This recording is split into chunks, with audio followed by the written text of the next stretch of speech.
मैं अजय गुलिया आपको जी के नव की इस नई वीडियो में स्वागत करता हूं। मैं आपके लिए लेकर आया हूं 29 जून से 5 जुलाई 2026 तक के टॉप 10 करंट अफेयर्स खबरें। साथ में हम डिस्कस करेंगे कि करंट अफेयर्स के लिए क्या क्या एग्जाम पॉइंट ऑफ व्यू से कॉम्पिटिटिव एग्जाम में क्वेश्चंस आ सकते हैं। इस सप्ताह की सबसे बड़ी खबरें बनाई हैं स्पोर्ट्स से।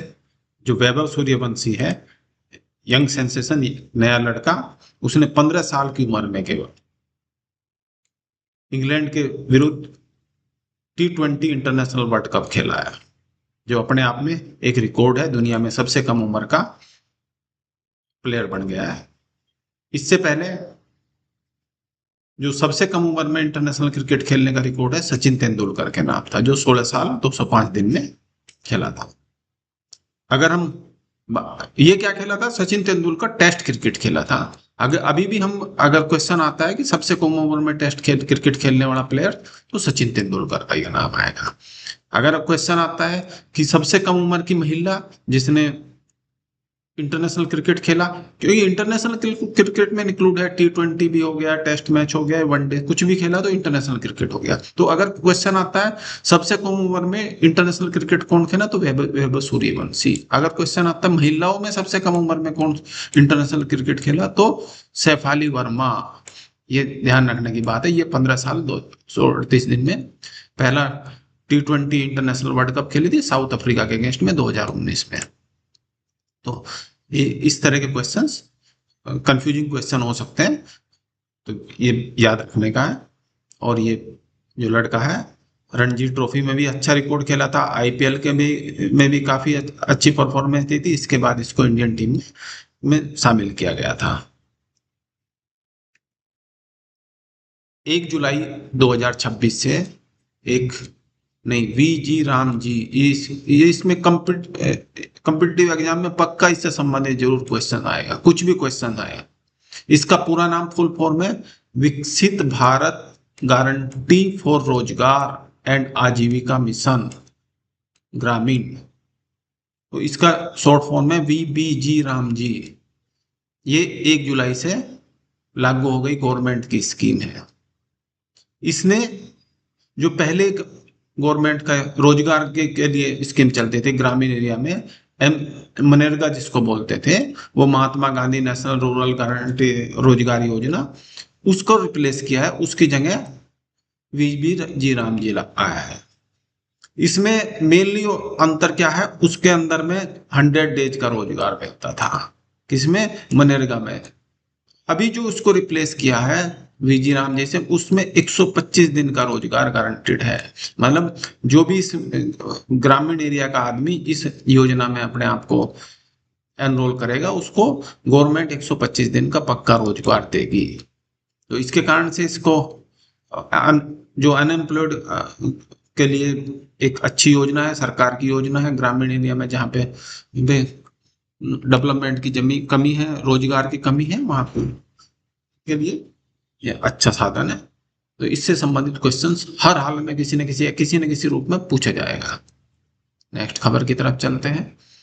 जो आईआईटी दिल्ली और डीआरडीओ ने मिलकर एक डेमोस्ट्रेशन किया इस सप्ताह में। डेमोस्ट्रेशन में दिखाया एआई अनेबल्ड, मतलब आर्टिफिशियल इंटेलिजेंस वाला एरोस्टेट। एरोस्टेट क्या होता है, जो एक जैसे बैलून है जिसमें हवा भरी हुई है, वो ऊपर गया, मतलब उसके लिए उसको फिर इंजन वगैरह की जरूरत नहीं पड़ती प्रोपेल करने के लिए। इस तरह का एक का, का डेमोस्ट्रेट किया कि वो सर्वेलेंस पर्पज के लिए बहुत अच्छा काम कर रहा है। जैसे बॉर्डर एरिया के अंदर है, इस तरह के हमने हॉट एयर के टाइप के बैलून ऊपर में छोड़ दिए।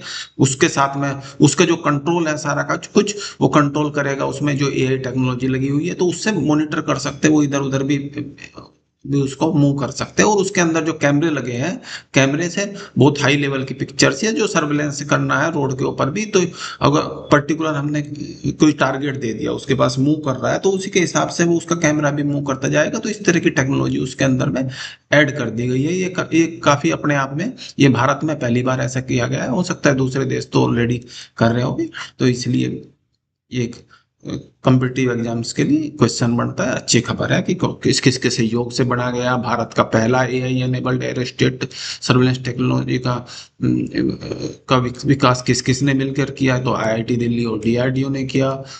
तो इस तरह के क्वेश्चंस बनते हैं। अगले क्वेश्चंस की तरफ चलते हैं।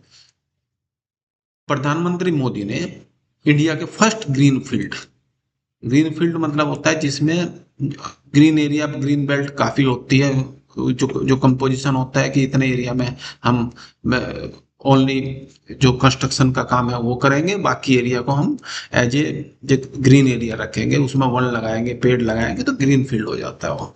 तो इंटीग्रेटेड रिफाइनरी कम पेट्रोकेमिकल कॉम्प्लेक्स, ये बहुत बड़ा कॉम्प्लेक्स बन के आ रहा है बलोतरा राजस्थान में। इसकी कैपेसिटी देखो 9 million metric ton per annum, इतनी इतना रिफाइन करेगा क्रूड ऑयल को। इसके लिए करीब इन्वेस्टमेंट देखो 80 आठ 80,000 करोड़, 80,000 करोड़ का इन्वेस्टमेंट, बहुत ज्यादा इन्वेस्टमेंट होता है। इसके के कारण से काफी एम्प्लॉयमेंट मिलेगा, उस एरिया में का डेवलपमेंट होगा। और नेचुरली हमारे जो देश में संकट है एआई, जो एनर्जी मतलब ऑयल्स का संकट है, हम डिपेंडेंट है दूसरे देश के ऊपर, उसमें काफी हद तक हमारे को राहत मिलेगी। जापान की जो प्रधानमंत्री है सेना तिकाची, भारत में विजिट किया 1 से 3 जुलाई तक। इसको मेनली आई थी ये इंडियो जापान की जो एनुअल समिट थी, जिसमें प्रधानमंत्री मोदी के साथ भी इसके डायलॉग्स थे, इसमें समिट में पार्टिसिपेट किया इसने। ठीक है, 60th समिट है, मतलब हर साल एक एनुअल समिट होती है। भारत और जापान का प्रधानमंत्री आपस में बातचीत करते हैं कि या तो भारत का प्रधानमंत्री उधर जाएगा या जापान का प्रधानमंत्री इधर जाएगा। जैसे इनके मुख्य मुद्दे थे ट्रेड एंड इन्वेस्टमेंट में, defence security, technology innovation, skill development और आपस का कोऑर्डिनेशन के ऊपर में इनकी बातचीत होती है। अभी इसके साथ ही अपने विजिट के दौरान ही जो जापान की प्रधानमंत्री है और भारत के प्रधानमंत्री ने मिलकर ज्वाइंटली मारुति सुजुकी का एक बड़ा प्लांट आ रहा है, ये खरखोदा हरियाणा में है। इसमें भी लगभग 35,000 करोड़ का इन्वेस्टमेंट हुआ है, मतलब समझो बहुत बड़ा प्लांट है। इसकी प्रोडक्शन कैपेसिटी लगभग 5 लाख यूनिट पर ईयर होगी और डायरेक्ट जो जॉब मिलेगी इसमें 21,000 आदमियों से भी ज्यादा आदमियों को डायरेक्ट जॉब मिलेगी। तो और एरिया का डेवलपमेंट तो अपने आप ही होता है। इससे भी क्वेश्चन बनता है कि मारुति सुजुकी के नया प्लांट कहाँ पे आ रहा है, तो वो खरखोदा हरियाणा में। जो जापान की प्रधानमंत्री जो विजिट की भारत का और मारुति सुजुकी के प्लांट का इनॉग्रेशन किया, उसका नाम क्या है, तो नाम याद रखने की चीज है। इस तरह के क्वेश्चंस ये बन जाते हैं। अगला जो एक हमारे भारत के फॉरेन सेक्रेटरी, वैसे भी सीधा सीधा क्वेश्चन भी बन जाता है, भारत के फॉरेन सेक्रेटरी का नाम क्या है, विक्रम मिस्त्री। ये क्या है, इनको टेन्योर को 1 साल के लिए एक्सटेंड किया गया है। और इनके बीच बारे में यूनिक चीज क्या है, ये भारत के 3 प्रधानमंत्रियों को का प्राइवेट सेक्रेटरी के रूप में काम किया है, आई के गुजराल, मनमोहन सिंह और नरेंद्र मोदी। इस तरह क्वेश्चन बन जाता है कि ऐसा विक्रम मिस्त्री के बारे में क्या खास है, या कौन सा ऐसा आदमी है जो 3 आदमियों का प्राइवेट सेक्रेटरी के रूप में काम किया और बाद में फॉरेन सेक्रेटरी के रूप में भी काम किया। कुछ नाम ऑप्शंस आपको दे देंगे, उनमें से आपको सेलेक्ट करना है। तो इस तरह के करंट अफेयर्स में नॉर्मली क्वेश्चंस बनते हैं।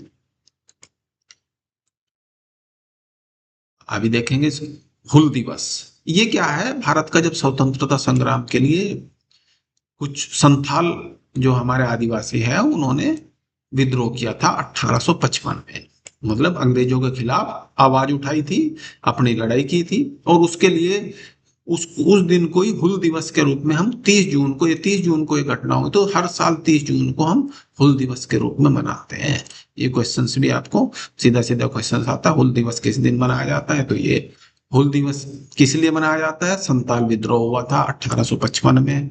उसके उसके मेन लीडर क्या थे, सिद्धू मुर्मू, खंडू मुर्मू, और ये सब ये क्वेश्चंस आ जाता है सीधा सीधा। इसके कारण क्या थे, ये ब्रिटिश रूल था, ब्रिटिश रूल में तो जो जो आदिवासी थे उनके के जल जंगल जमीन, एक्चुअली आदिवासियों का एक नारा होता है जल जंगल जमीन उनकी है, हाँ? तो उनके लिए उनके जो खोज के लिए, अपने उनकी रक्षा के लिए, अपने जंगलों के लिए, अपने वहां के पानी के लिए और वहां की जमीन के लिए उन्होंने लड़ाई की थी।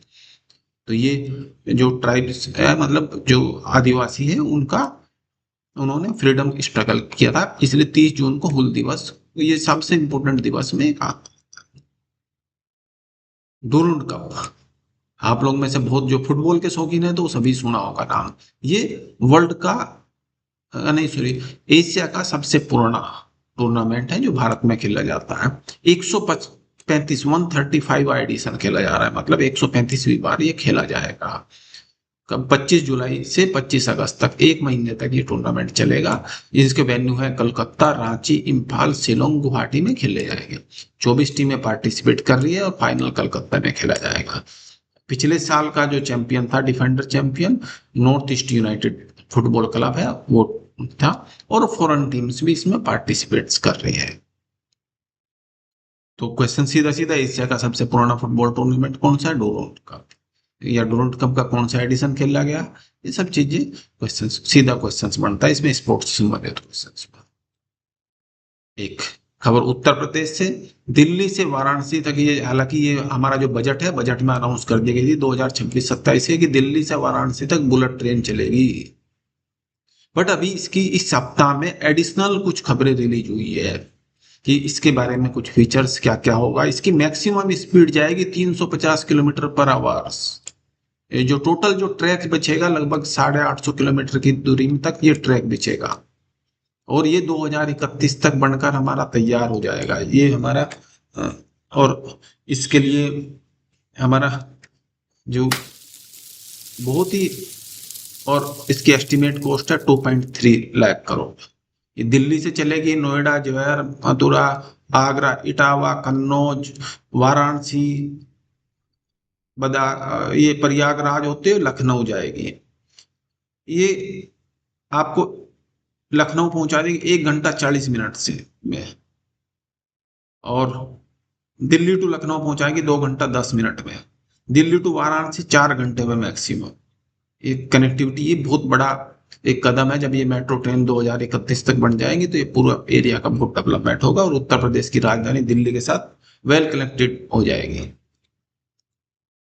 धन्यवाद दोस्तों, मैं अगले हफ्ते फिर आपके साथ में शामिल होऊंगा नई वीकली करंट अफेयर्स के साथ में। अपने कंपटीशन एग्जाम की तैयारी करते रहे।